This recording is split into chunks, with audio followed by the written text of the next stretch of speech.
Today, we are going to discuss the music of the Romantic period.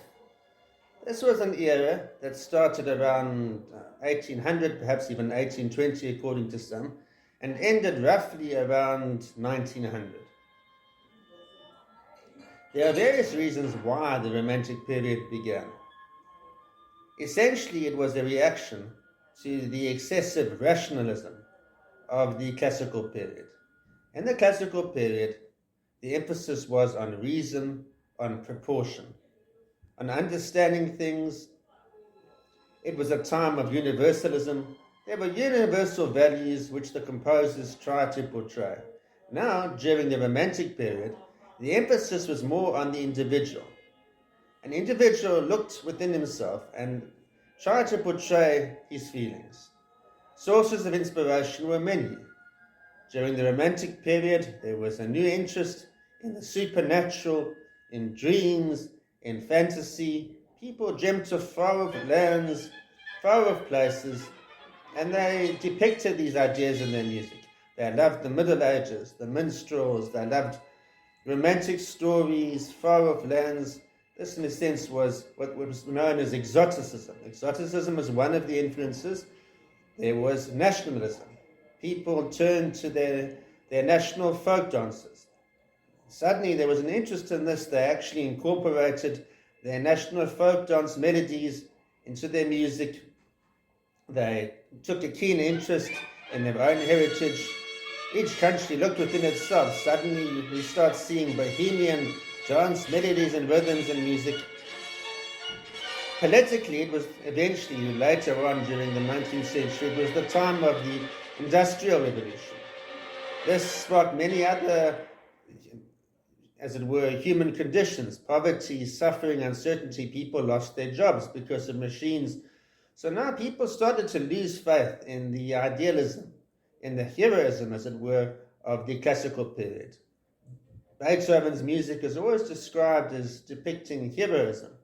These universal ideals of the hero, as it were, Napoleon would come in and bring about salvation, and all would be well. But now people were not so sure about this anymore. They started to realize that an individual had to look out for himself, that there were no clear universal ideals, that they were just feelings, things just were without any rational reason.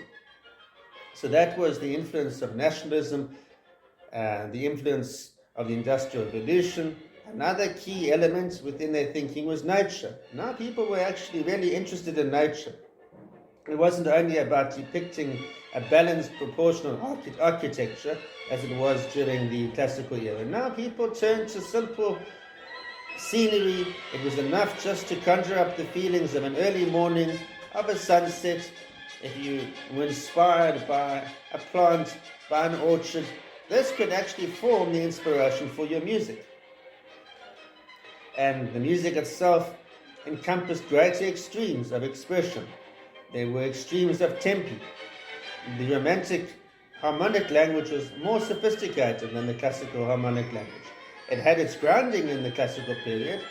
It was still essentially tonal music, but there was greater and greater use of chromaticism, and this led to a blurring of the tonal centers, and that's what they wanted. They didn't want clear answers and clear ideas. They wanted to blur the boundaries of the tonal centers.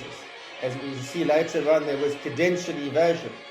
It was no longer important to establish a key. If anything, the idea was to evade the key. So that was the harmonic language.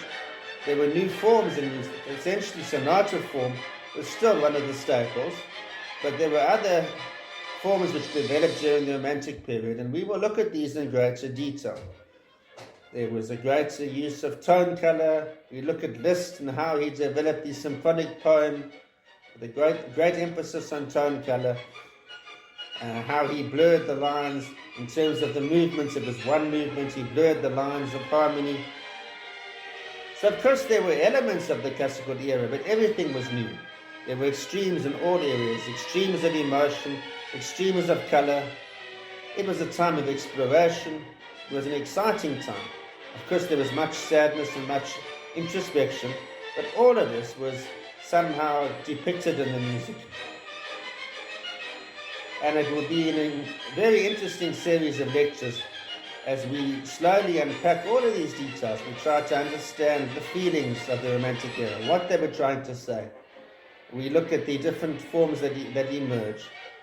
We explore the inspiration, the politics, and the idea behind departing from the norm.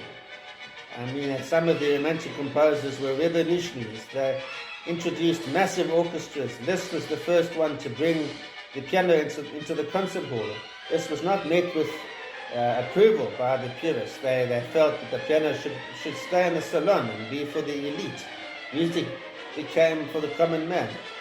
So let's begin to understand this incredibly interesting period in music, the Romantic period. And in fact, we'll see how much it changed from its inception around 1800, as it eventually led to the total dismemberment, the falling apart, as it were, of the harmonic language, of tonality, almost as it led to the atonality of the early 1900s. So this is the beginning of our journey into the music of the Romantic period.